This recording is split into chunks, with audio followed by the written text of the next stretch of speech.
Okay, this is Mrs. Caltagerone's infamous fill-in-the-blank notes presentation. I would like to make so many comments as we go through the slides, but I'm hoping that you watched the video about Hitler's rise to power and that you did the 2 crash course videos. You should know most of this information. This is just going to kind of put it together all in one place for you. We will be doing a couple little things differently. I'll have an assignment in the middle of this, so be careful and pay close attention. All right, the origins and beginnings of World War II. After World War I, conditions in Europe were favorable for the rise of dictatorships. The Russian Revolution led to the world's first communist state in the Soviet Union. If you see this picture here, those children, those blocks they're playing with, those are big blocks of money. The German Weimar, which is like our dollar, it was so worthless that children just played with it like building blocks. Okay. And I don't know if I read this already, but the Russian Revolution led to the world's first communist state in the Soviet Union. And this is men in bread lines. All right. Joseph Stalin rises to power in the Soviet Union through the 5-year plan and purges. Then also the dissolution of Germany and the Austro-Hungarian empires led to the creation of fragile new democracies in other parts of Europe, small little countries that couldn't defend themselves. Okay, characteristics of totalitarianism in the Soviet Union under Stalin. The Communist Party was seen as the only authority. No church, no pastor, no priest, no rabbi, certainly, no parent, no boss. The Communist Party was the only authority. The economy was planned by the state. The state owned all the collective farms, and there were brutal purges to maintain political control. All right. This is a map of how fascism rose in Europe. It began in Italy in 1922 when Benito Mussolini seized power in Italy, and then it spread throughout Europe. There were all of these little places where there were fascist leaders and fascist governments. Okay. Fascism is a political philosophy that stresses extreme nationalism and devotion to a supreme leader. And this is a picture of Benito Mussolini, and he's on his balcony. There are thousands and thousands and thousands of, these are all people out there to greet him and to cheer him on. Okay. Benito Mussolini seized power shortly after World War I. He glorified action, obedience to a leader. He used violence and promoted extreme nationalism by invading Ethiopia. He arrested, imprisoned, and often killed his opponents. Okay, so here's the characteristics of fascism in Italy under Mussolini. Very much like Russia, extreme nationalism, individual liberties crushed. The state is paramount. That means the most important. He wanted to bring back the glory of ancient Rome through military conquest. Okay. Hitler came to power in Germany due to the shaky democracy and a rise in unemployment caused by the Great Depression. He was the leader of the Nazi Party who condemned Jews and blamed others for Germany's fall. He wrote Mein Kampf, which means my struggle, which laid out the Nazi philosophy and introduced the idea of Lebensraum, or living space, for German Aryans. If you saw the video on Hitler last week and did those notes, you know all about that. Here's the characteristics of Nazism in Germany under Hitler. Extreme nationalism and racism. Territorial expansion to create living space. Civil liberties were abolished. They were forced used to eliminate opposition. Okay. Hitler sought expansion through the use of force by rearming Germany. If you remember, the Treaty of Versailles said Germany could only have a small army. Hitler said, forget that, and he started building his army up again. He sent military aid to the Spanish dictator Francisco Franco. He formed a union with Austria and then occupied the Sudetenland in Czechoslovakia in 1938. All right, the League of Nations fails to stop Hitler's aggression. If you remember, after World War I, the League of Nations was formed. They were supposed to be a league of countries that would stop any aggression like this, but they were weak and they could not defend other nations against Hitler. The Munich Conference attempts to satisfy Hitler's demands to avoid war. Britain and French leaders gave in to Hitler's demands in an attempt at appeasement. Hitler then takes the rest of Czechoslovakia and demands a piece of Poland. Okay. This man right here he says, now we have peace in our time. Herr Hitler is a man we can do business with. And this was Chamberlain, who was at that time Prime Minister of Great Britain. Boy, was he wrong. Right? This time, the British and French leaders refused to give in to Hitler's demand when he invaded Czechoslovakia. Germany signed a non-aggression pact with the Stalin and the Soviet Union. So they made an agreement with Stalin that they would not invade Russia. Germany then invaded Poland in 1939, and that started World War II in Europe. Okay. The Russo-German Pact is signed, and then this is just a map of all of the different invasions and where the military was sent. Okay. The German army had developed a new form of offensive warfare called the Blitzkrieg.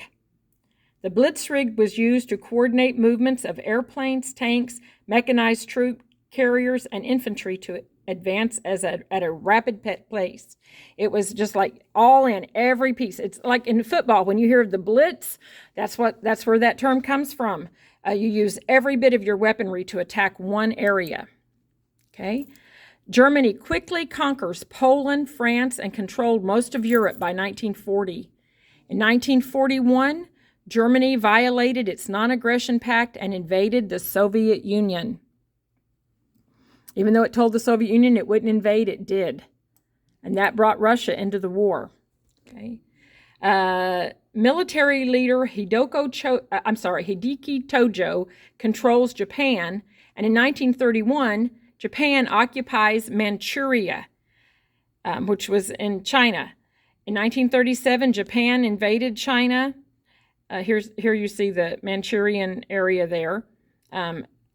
Japan invaded China in 1937, and followed by the rest of Indochina in 1941.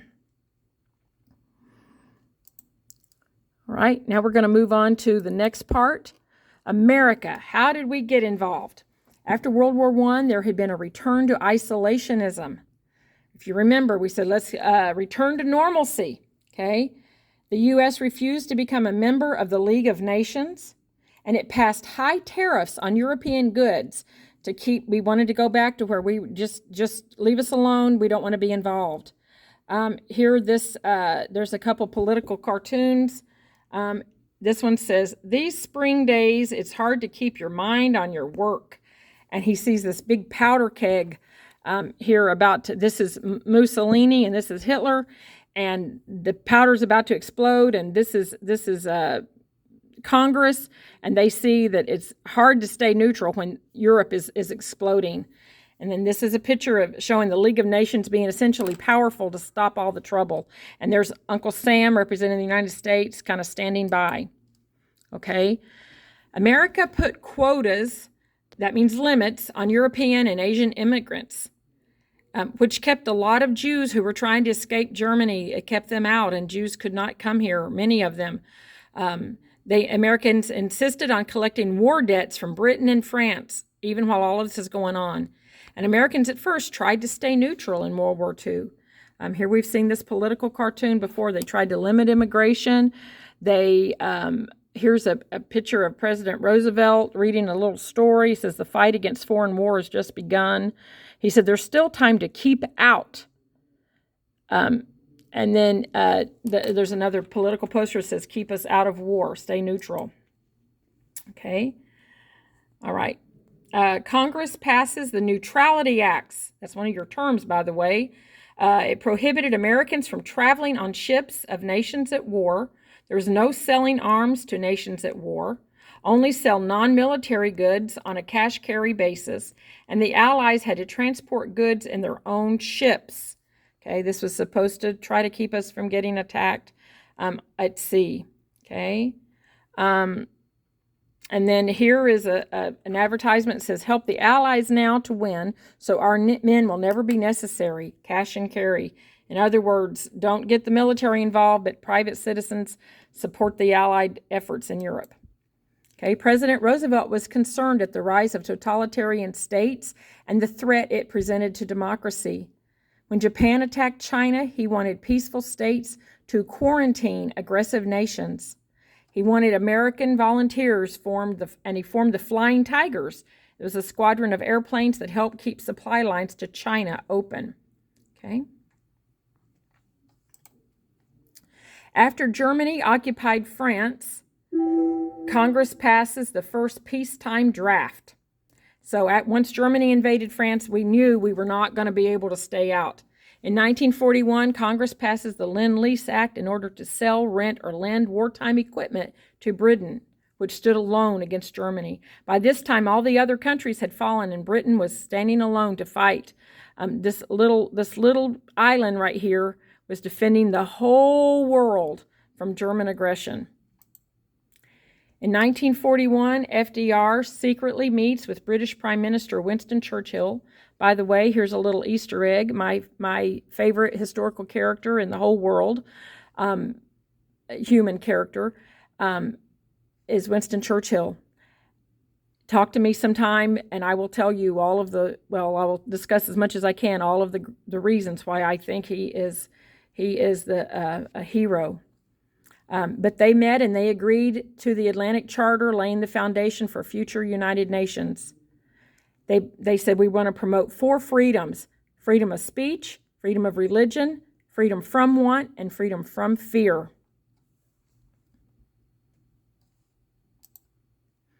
In order to force Japanese to give up conquered territories, FDR threatens an embargo. Japan wanted oil from Indonesia, and the U.S. was in the way.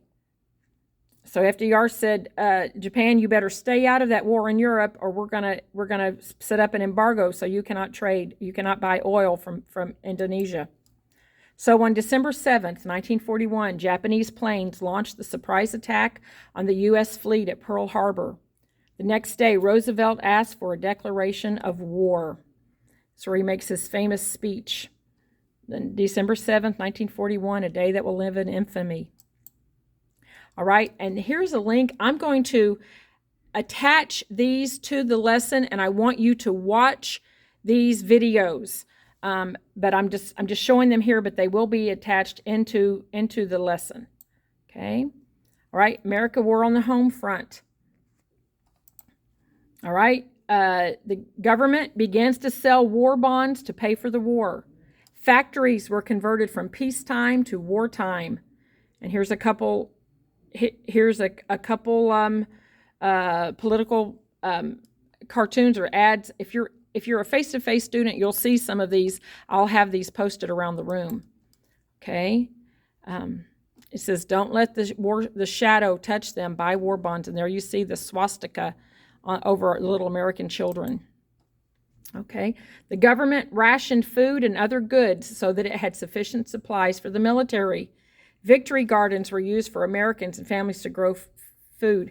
And here are rationing bonds. So just like in World War I, families were limited to what they could buy at the store because they needed it for the military.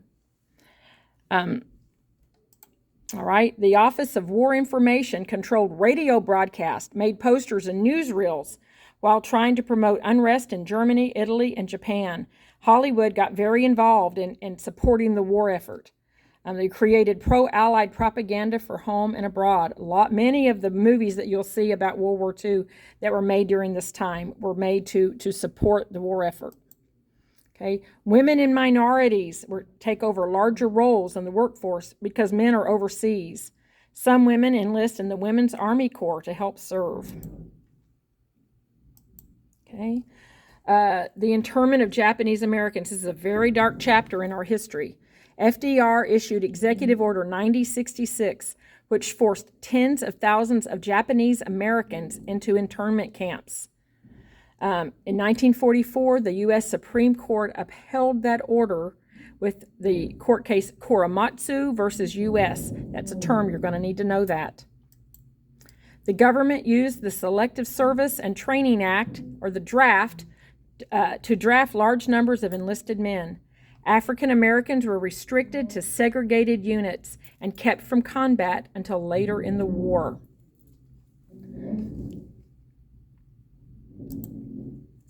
All right. And then you'll be doing this as an activity. I believe I'm going to post this, but you don't need to worry about this one at this time. All right. Again, I'm going to post these videos, and I want you to pay attention to them and watch these videos. These are good.